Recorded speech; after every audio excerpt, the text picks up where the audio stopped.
नमस्कार, कैसे हैं आप लोग। उम्मीद करता हूं कि आप लोग बहुत बेहतर होंगे। आप सभी एस्पिरेंट ने एसएससी चेयरमैन का इंटरव्यू देख लिया होगा जो एनडीटीवी के रिपोर्टर ने लिया है। और चेयरमैन के जो इंटरव्यू से चीजें पता चलती वो ये पता चलती है कि इस कंपनी को जो टेंडर दिया गया है वो बच्चों पे एक्सपेरिमेंट करने के लिए दिया गया है। उन्होंने इस तरीके के स्टेटमेंट दिए हैं कि अभी इसका पहला एग्जाम है, धीरे धीरे जो चीजें हैं वो रिकवर हो जाएंगी। तो मैं यही क्वेश्चन पूछना चाहता हूं कि सीजीएल के एग्जाम में अभी सिर्फ 12 से 13 दिन होंगे। 1 तारीख को जो है सिलेक्शन पोस्ट का एग्जाम आपका ओवर हो रहा है और 13 तारीख से सीजीएल का एग्जाम है। तो 12 दिन में ऑल ओवर इंडिया में आप कैसे, अगर आपके पास इंफ्रास्ट्रक्चर नहीं है तो कैसे आप प्रोवाइड करा दोगे। तो ये सबसे बड़ा क्वेश्चन ये राज होता है। उस एसएससी चेयरमैन की बातों से ऐसा लग रहा है कि ये अपने बिहाफ पे टेंडर जो है वो किसी भी कंडीशन में इस कंपनी का कैंसिल नहीं करेंगे।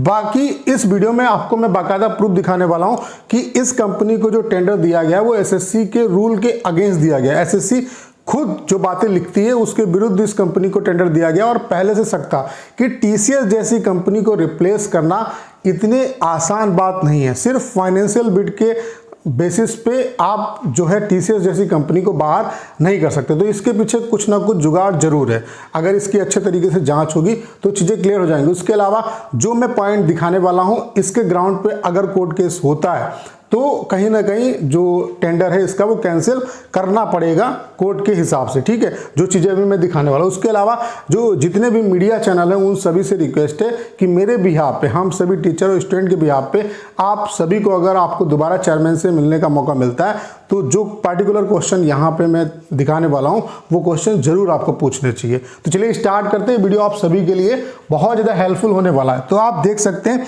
जो इनकी गाइडलाइन है टेंडर के रिगार्डिंग, उसी गाइडलाइन को मैं पढ़ रहा हूँ। जैसे कंप्यूटर बेस्ड जो टेस्ट है एसएससी का, उसके लिए जो भी कंपनी आएगी उसमें ही इन्होंने ये सारे गाइडलाइन दिए हुए हैं कि जो कंपनी जो टेंडर फाइल करेगी क्या क्या शर्तें जो है वो पूरी करनी चाहिए। तो यहाँ पे आप देख सकते हैं पॉइंट नंबर 7 में साफ साफ लिखा हुआ है, the bidder shall not be under a ban और blacklisted for any reason by any government entity in India as on last date of submission of the bid. यानी कि किसी भी, जैसे गवर्नमेंट ऑफ इंडिया में कहीं पर भी ये बैन नहीं होनी चाहिए। किसी भी स्टेट ने किसी भी रीजन की वजह से उसको बैन या उस पर किसी भी तरीके से प्रतिबंध नहीं लगा होना चाहिए, तभी कंपनी को जो है यहाँ पे टेंडर मिलेगा। तो आप देख सकते हैं साफ साफ लिखा हुआ। जबकि इस कंपनी के बारे में सबको पता है कि एमपी पटवारी का एग्जाम, एमपी में टीटी का एग्जाम, इसमें ये ऑलरेडी ब्लैक लिस्टेड है। उसके अलावा कई स्टेट में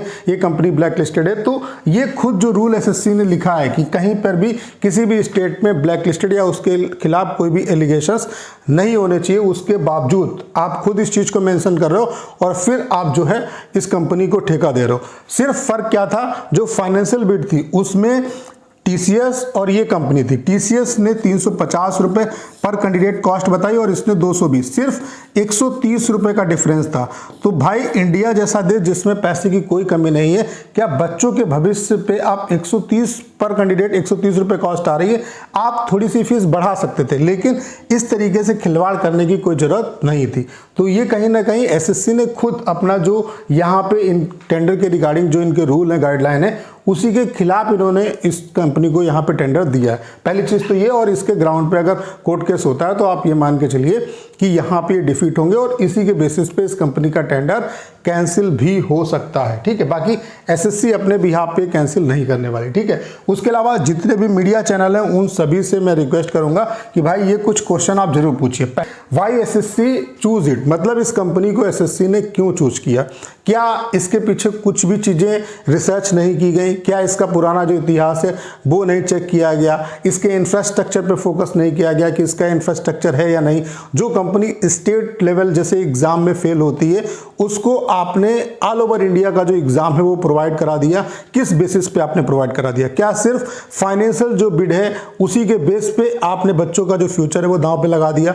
उसके बाद भी आप ये कहते हो कि अभी इसकी शुरुआत है, धीरे धीरे चीजें जो है वो रिकवर हो जाएंगी। तो क्या बच्चों को एक्सपेरिमेंट का माध्यम बनाया गया इस कंपनी के थ्रू? तो आपने इस कंपनी को क्यों टेंडर दिया, जबकि आपने अपनी खुद टेंडर पॉलिसी में साफ साफ मेंशन किया है कि अगर कोई भी कंपनी किसी भी राज्य में अगर ब्लैक लिस्टेड या उसके खिलाफ कोई भी एलिगेशन है तो वो टेंडर की जो गाइडलाइन है उसके खिलाफ है। तो इस बेसिस पे टीसीएस को टेंडर मिलना चाहिए। मैं ये नहीं कहता हूं कि टीसीएस सही है, लेकिन टीसीएस का जो एग्जाम का प्रोसेस था उसमें कोई भी प्रॉब्लम नहीं थी। जो क्वेश्चंस गलत पूछे जाते थे, इसको लेकर डाउट मतलब चीज़ें थी, तो उस पर काम हो सकता था, वो चीज़ें सही हो सकती थी। हमने आपसे इंप्रूवमेंट मांगे थे, आपने तो हमारे भविष्य के साथ ही खेलवाड़ कर दिया यहाँ पे। तो कई चीज़ें जैसे नॉट चेक इट्स इंफ्रास्ट्रक्चर, इसके इंफ्रास्ट्रक्चर ये किस तरीके के सेंटर प्रोवाइड कराएंगे। उसके अलावा जो सबसे बड़ी प्रॉब्लम आ रही है, इन्होंने जो सर्वर लिया है वो इतनी घटिया क्वालिटी का लिया है कि हर एक शिफ्ट के बाद इन्हें जो अपना सर्वर है उसे रिफ्रेश करना पड़ता है, देन अगली शिफ्ट होती है,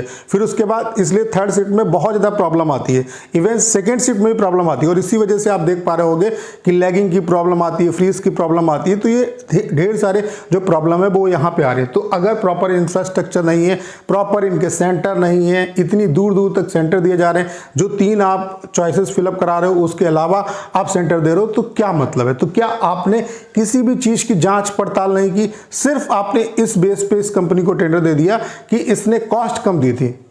तो ये किसी भी तरीके से ये जस्टिफाई नहीं करता है। तो आप जितने भी मीडिया चैनल हैं उन सभी से रिक्वेस्ट है कि ये जो क्वेश्चन है वो जरूर आपको पूछना चाहिए। तो उम्मीद करता हूँ सारी जानकारी आप बहुत अच्छे तरीके से समझ पाए होंगे। करना क्या है, इस वीडियो को 10 शेयर करना है। उसके अलावा अगर आप चैनल पर नए और आपने अभी तक इसे सब्सक्राइब नहीं किया है तो प्लीज़ चैनल को सब्सक्राइब करना मत भूलिएगा।